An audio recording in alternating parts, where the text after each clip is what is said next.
ئێمە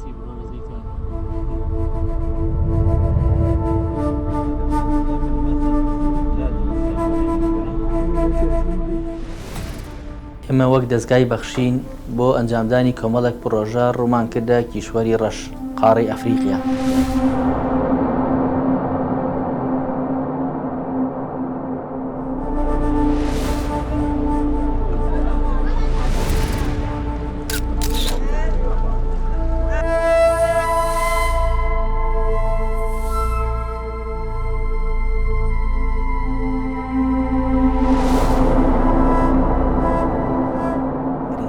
کەلای ئێمە هۆکاری یەکەم بوو بۆ ئەوەی کە ڕووکەین ئەوێ مزگەوتێکی ڕووخا بوو لە ناوچەیەکی ئاوەدانی گەورەدا کە ئەو مزگەوتە ڕووخا بوونیان نتوانین دروستیکەنەوە هەژاری ئەو خەڵکە نەیەتوانی مزگەوتەکە دروستکەنەوە.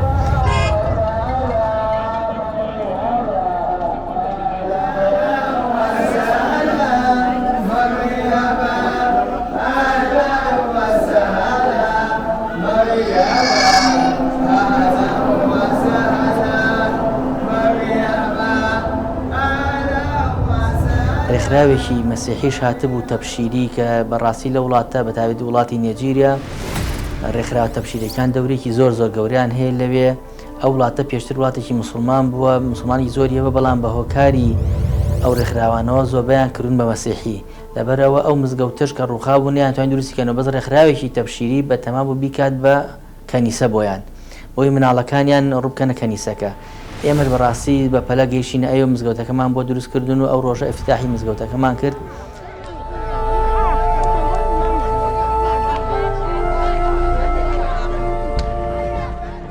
ئیمڕۆک و دەستگای خێرخوازی بەخشین لە وڵاتی ئەفریقا هەڵسان بە ئفتتاحکردنی مزگەوتێک، یەکێ لە پیرۆزترین شوێن، یەکێ لە گەورەترین شوێن کە ئەویش ماڵەکانی خۆیە. سوزدەی خۆی کابرێ، سوپاس و ستایش بۆ خوا بۆ لە شوێنە کردومانەوە کەم مزگەوتە خەڵکێکی هەژار، خەڵکێکی فەقیر. أعوذ بالله من الشيطان الرجيم. بسم الله الرحمن الرحيم.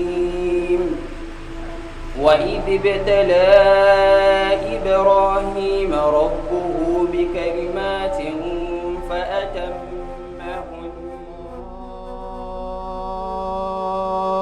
الله أكبر.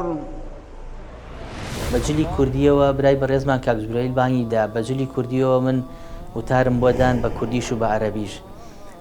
لەخوا بەزیابێت دەستکەوتێکی زۆر گەورە بوو بۆ کوردیش و بۆ دەستگای بەخشیش بۆ ئەو خێرخوازانەی کە پارەکان ناردبوو تایبەت کردو بە دروستکردنی مزگەوت لەو وڵاتە.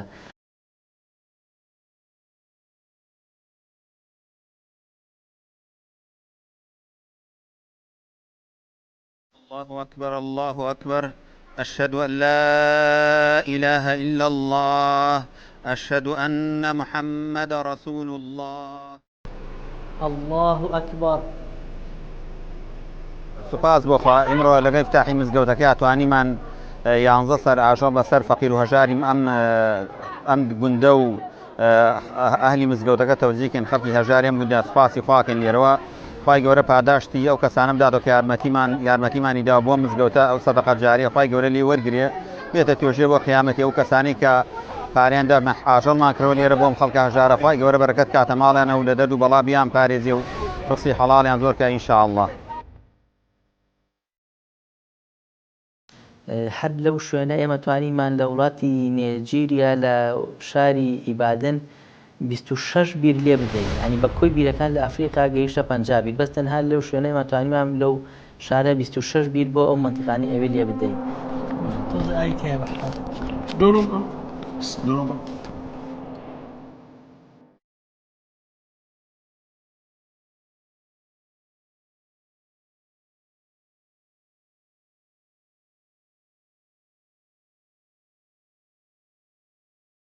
ئەوەی سافێتە منتیقە ئاوی نیە، خۆشتان لە کامیرەکەی بینن ئاویان هیچ نییە، بیرەکانیان هەمووی دەستیە، هاوینیان وشکەکە.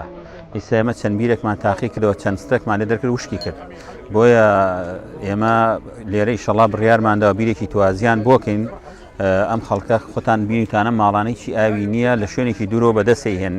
ئێمە لێرەوە سوپاسی خواکەین، خوای گەورەم کاری بۆ سەهل کردوین، خوای گەورە لە ئێمە و لە خێرخوازانی وەرگێ ئەو کەسانی کە پارەی بیریان داوە ئێمە تاکید جێ خۆی ئەگرێ ئەو شوێنانی کە ئێمە تاقیمان کردەوە کە چوین سەردانمان کردووە ئێمە لە ژیانی خۆمان لە تەمەنی خۆمان شوێنی وامان نەدیوە فەقیری وامان نەدیوە شوێن کەسی وامان نەدیوە بێ ئاو بێ ئیش و کار و ینی چۆمڵی ژیانیان زۆر قورسە ئێمە سوپاس بۆ خی سێ بڕیارمانداوە لێرە بیرەکەین بۆ ئەم خەڵکە خەڵکێکی زۆری لێە بەڕاستی خەڵەباڵغا ینی پێویستیان بە ئاوی خواردنیە ئەو ئاوی هەشیانە یان پیسیان هاوینوشکەکە.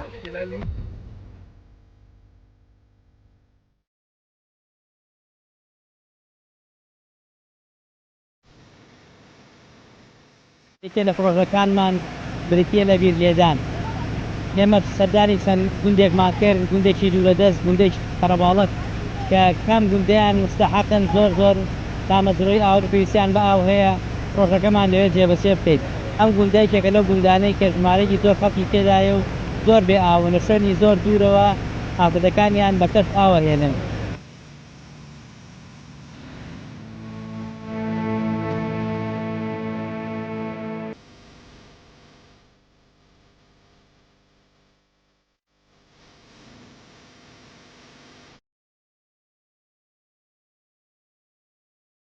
ئێمڕۆ سەردانی چەند گوندێکمان کرد بۆی کە بیران بۆ لێدەین بەڕاستی سەیری چەند جێگایەکمان کرد بەڕاستی خەڵکی ئێرە هەژارە لە هەموو ڕوویەکەوە ئێمە ئیمڕۆ ئەم گوندە سەیرمان کرد بەڕاستی ئاویان نییە بیرەکانیان ئەوەی بیرانی هەیەیانە زۆر دوورە کە دووریشە دەسی لێرە بەهار کات بە کۆتایی بەهار لێرە کۆتایی بەهار ئاوەکان ئەو دەستیانە هەمووی وشکە بێت ئاویان نامێنێ بەڕێیەکی دوور بەشان ئاودێنن ئاو نییە لە منجەقێکی ئێمەی سەرلی وەسان دەستیەکەشی تەنانەت دەبیری دەستیشی لێ نییە کە ئاوی لێبێن زۆر دوورە لیانەوە.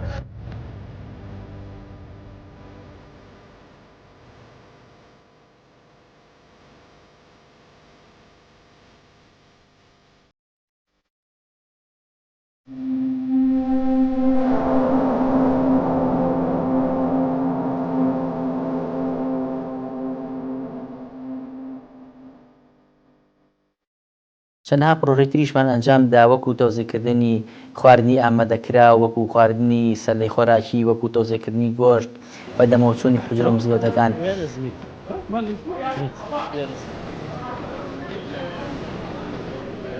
مزگەوتی گەورەی شاری ئیبادنە دوای تەواوکردنی نوێژی جومعە هەستاین بە دابەشکردنی گۆشت بەسەریاندا 200 پشت گۆشت لێسا دابەشەکرێ بەسەر ئەم خەڵکە هەژاری ئێرەدا وەکو دەستگای بەخشین حەزمانەکە هاوکارگە زیاتر بماتوانێت زیاتر بکەین بەس تەنها ئەو پارەی کە بەدەستمانەوە بهێناوە هەر ئەوەنەیە کە وەقف کرا و تایبەت کراوە بۆ ئێرە.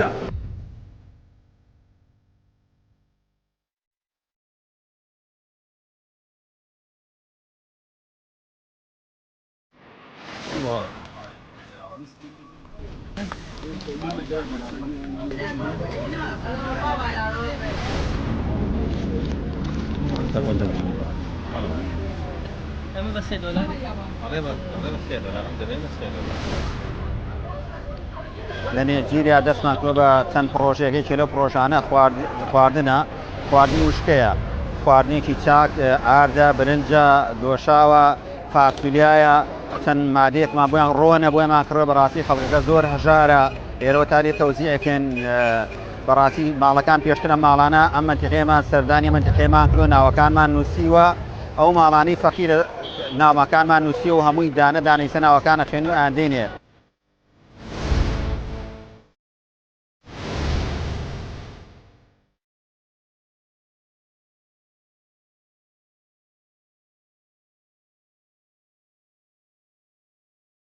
خەڵکی ئەوێ زۆر تامەزرۆی دینن زۆر تامەزرۆن بۆ خوێندنی قورئان بۆ فێربوونی قورئان هەمویان مناڵەکانیان ئەنێرن لە ڕۆژە پشووەکانە بۆ ئەوەی زمانی عەرەبیان لەبیر نەچێتەوە بۆ ئەوەی فێری قورئان بن ئەوە جێی سەرنج و بەڕاستی هەستەکەی کە جاری تر لەوێ ئیسلام ئەگەڕێتەوە ئەو پەڕۆشی و دڵسۆزی ئەوان بۆ ئیسلام و بۆ دین بەڕاستی لە وڵاتی تر نەمان بینیوە زۆر دڵی خۆش کردین نیشانی ئەو بوو جاری تر ئیسلام ئەگەڕێتەوە لەوێ لە حوجرەکانە تەختەڕەشەکان چیمەنتۆ بوو تەختەڕەشەکان بە دیوارێکی چیمەنتۆ بەسەر بەدەباشر ئەیان نووسی لەوێ پانکەیەکی تیان نەبوو لەو گەرمایە کە مۆبایل ئەکوژایە پانکەیەکی تیان نەبوو ئەو تەلەبانە ئامادەم دەرس بخوێنن.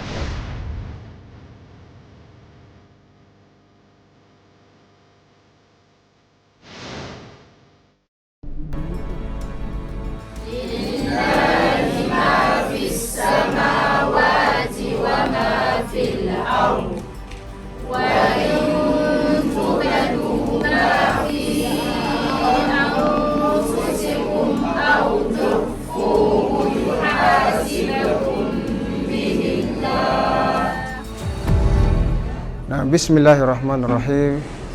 الحمد لله رب العالمين والصلاة والسلام على رسول الله. أما بعد، أولا نشكر ضيوفنا الكرام الذين جاءوا من كردستان العراقي.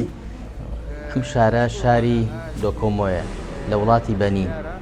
ئەم قوتابیانی کە لێرە ئەیبینن قوتابیانێکن لێرە دەخوێنن بە زمانی فەڕەنسی. وڵات زمانی ئەم وڵاتە زمانی فەڕەنسیە، خوێندنەکەشیان خوێندنی زمانی فەڕەنسیە، بەڵام لەبەر ئەوەی دانەبڕن لە زمانی عەرەبی، دانەبڕن لە زمانی ئاین، بتوان فێری قورئان بن و فێری دراساتی ئیسلامی بن. لەبەر ئەوە ڕۆژانی عوتڵە کە هەفتەی 2 ڕۆژەکە عوتڵەیە لەم وڵاتە، هەر 2 ڕۆژەکە مناڵانی ئەم شارە دێنە مەدرسە و مزگەوتە ئیسلامیەکان لێرە دەرزەخوێنن بۆی بتوان فێری قورئان بن. لە پشووی هاوینیشدا ئەو 3 مانگە هەر بە هەمان شێوە بە بەردەوامی هەموو ماڵە مناڵەکانیان ئەنێرن بۆی بەردەوامیان هەبێت لە دەرزی قورئان و فێری قورئان بن. لەبەرەوە ئێمەش هاتوین قورئانیان وەسرا تەوزیعەکەین. ئەوان قورئانیان نییە لە دەرزی لەسەرا بخوێن، ئەوان لەسەر کتێبێک دەفتەرێک ئەینووسنەوە، پەڕەپەڕە پەیاکەون لەسەر دەفتەر ئەینووسنەوە. ئێمە هاتوین قورئانمان بۆ هێناون بۆی بتوان بەردەوام بن و سوور بن لەسەر خوێندنەکەیان.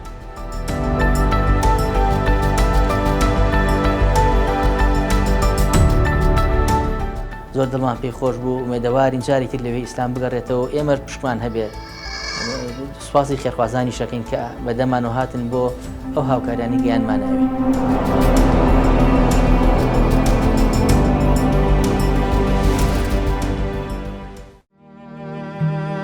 بەخشین وەرن با هەموو پێکەوە لەگەڵ یەکەم خەرمانەی مانگی پیرۆزی ڕەمەزاندا لە ڕێگەی بەخشینەوە هەواری خاڵی و ماڵی چۆڵ و نیگای تاریک و خامۆشی هەژاران ڕۆشن بکەینەوە و ویژدانمان ئاسوودە بکەین. دەستگای خێرخوازی بەخشین وەک نەریتی ساڵانەی خۆی و بە هاوکاری خێرخوازانی دەستواڵا و دڵواڵا ئەم پرۆژانە ڕادەگەیەنێت. دروستکردنی خانوو، هاوکاری نەخۆشانی شێرپەنجە، هاوکاری نەخۆشانی درێژخایەن، هاوکاری خاوەن پێداویستی تایبەت، دابینکردنی ماتۆڕی سێچەرخی بار بۆ بژێوی، دابینکردنی کورسی شەحن، دابەشکردنی سەبەتەی خۆراک، کەفالەتکردن و هاوکاری منداڵی بێباوک، ئەنجامدانی بەربانگ بۆ ڕۆژوەوانان، دروستکردن و نۆژەنکردنەوەی مزگەوت، هاوکاری مادی هەژاران، هاوکاری مادی ژینگە پارێزان.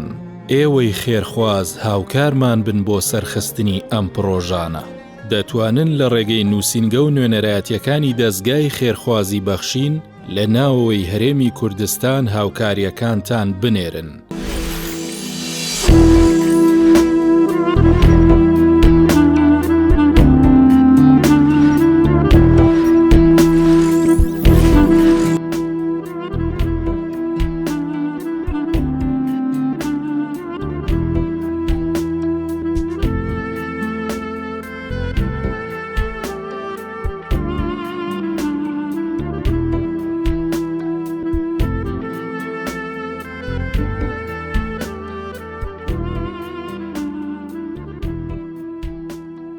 بۆ کوردانی تاراوگە دەتوانن لە ڕێگەی ئەم ژمارە بانکیانەوە هاوکاریەکانتان بنێرن.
السلام عليكم ورحمة الله وبركاته. دەستخۆشی لە کەناڵە بەڕێزەکەتانەکەم هیوای سەرکەوتنتان بۆ خوازم. دڵنیا بنێوە خەمخۆری هەژارانن، خەمخۆری کەمەندامانن، خەمخۆری بێباوکانن. خی گەورە لێتان ڕازی بێ. دەستخۆشی لە کاخەلیلەکەم کە بۆتە سەبەبیەوەی خێرخوازان بتوانن هاوکاری ئەم چین و توێژانە بکەن. یا ڕەبی خی گەورە بەرەکەت بخاتە ڕزق و تەمەن و ئیمان ئەو کەسانەی کە هاوکاری فەقیر و هەژارانەکەن لە مانگی ڕەمەزاندا خی گەورە مانگی ڕەمەزان بکاتە مایی لێخۆشببوونی تاوانەکانیان و ئینشاءڵڵا ڕزق و ڕۆزیان زیاد بکە. داواکارم لە خێرخوازانی بەڕێز لە مانگی ڕەمەزاندا دەستیان کراوە بێ بۆەوەی چەند ماڵێکی هەژار و یاخود کەمەندام من خۆمەکو نابینایە بەڕاستی پێویستیمان بۆیە هاوکاریمان بکرێ. خی گەورە لەو کەسانە ڕازی بێ کە دەستی ئێمە ئاگرن و هاوکارن و خەمخۆری فەقیر و هەژاران و دەستخۆشی لێوەی شەکەم زۆر زۆر سپاسانە.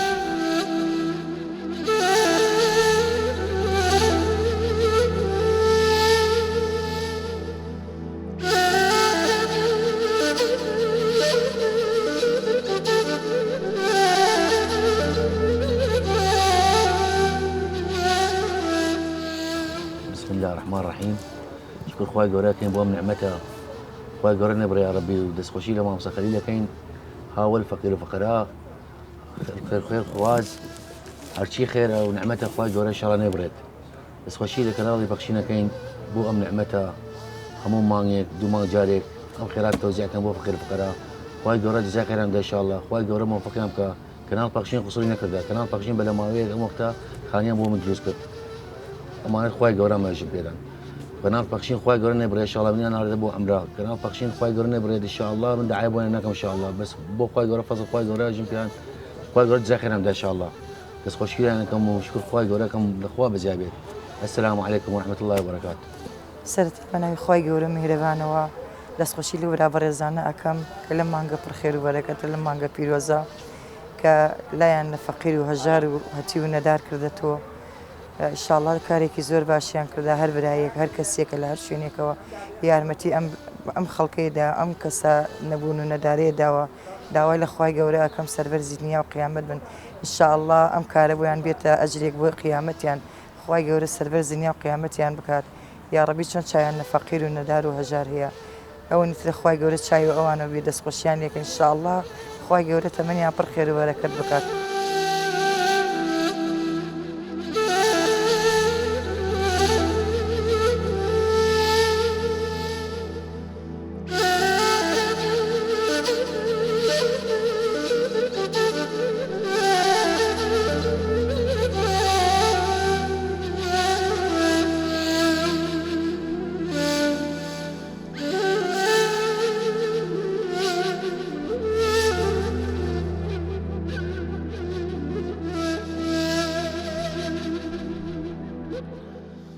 بەناوی خوای گەورە میهرەبان ئەمڕۆ لە نووسینگەی بەخشینی کەلار 125 خانەوادەی فەقیر و هەژار و بێباوکانمان بەسەر کردەوە بە سەبەدەی خۆراک.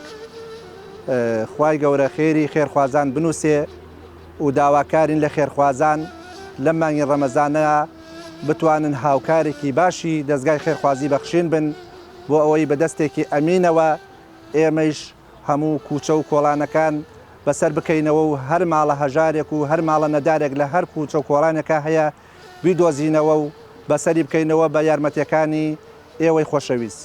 و ئەمڕۆ لە نووسینگەی بەخشینی کەلار 125 سەبەتەی خۆراکمان دابەش کردووە و داوا لە مسلمانانی کەلارەکەین لە خێرخوازانی کەلارەکەین زیاتر بێن بەدەم نووسینگەکەمانەوە بۆ ئەوەی بتوانین خەڵکێکی زیاتر بەسەرکەوینەوە خەڵکێکی زۆرتر ناوی نووسیوە بۆمان خەڵکێکی زیاتر ناوی نووسیوە لەلامان بۆ ئەوەی بتوانین لەم ڕەمەزانە دڵی ئەو خەڵکە خۆشکەین ئەگەر بە سەبەتەیەکی خۆراکی بێت.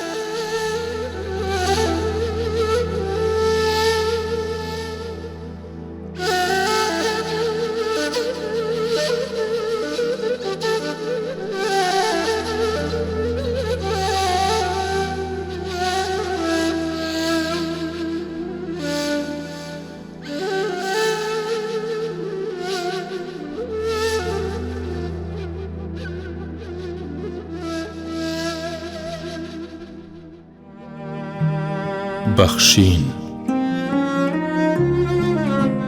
وەرن با هەموو پێکەوە لەگەڵ یەکەم خەرمانەی مانگی پیرۆزی ڕەمەزاندا لە ڕێگەی بەخشینەوە هەواری خاڵی و ماڵی چۆڵ و نیگای تاریک و خامۆشی هەژاران ڕۆشن بکەینەوە و ویژدانمان ئاسوودە بکەین. دەستگای خێرخوازی بەخشین وەک نەریتی ساڵانەی خۆی و بە هاوکاری خێرخوازانی دەستواڵا و دڵواڵا ئەم پرۆژانە ڕادەگەیەنێت. دروستکردنی خانوو، هاوکاری نەخۆشانی شێرپەنجە، هاوکاری نەخۆشانی درێژخایەن، هاوکاری خاوەن پێداویستی تایبەت، دابینکردنی ماتۆڕی سێچەرخی بار بۆ بژێوی، دابینکردنی کورسی شەحن، دابەشکردنی سەبەتەی خۆراک، کەفالەتکردن و هاوکاری منداڵی بێباوک، ئەنجامدانی بەربانگ بۆ ڕۆژوەوانان، دروستکردن و نۆژەندکردنەوەی مزگەوت، هاوکاری مادی هەژاران، هاوکاری مادی ژینگە پارێزان. ئێوەی خێرخواز هاوکارمان بن بۆ سەرخستنی ئەم پرۆژانە. دەتوانن لە ڕێگەی نووسینگە و نوێنەرایەتیەکانی دەستگای خێرخوازی بەخشین لە ناوەوەی هەرێمی کوردستان هاوکاریەکانتان بنێرن.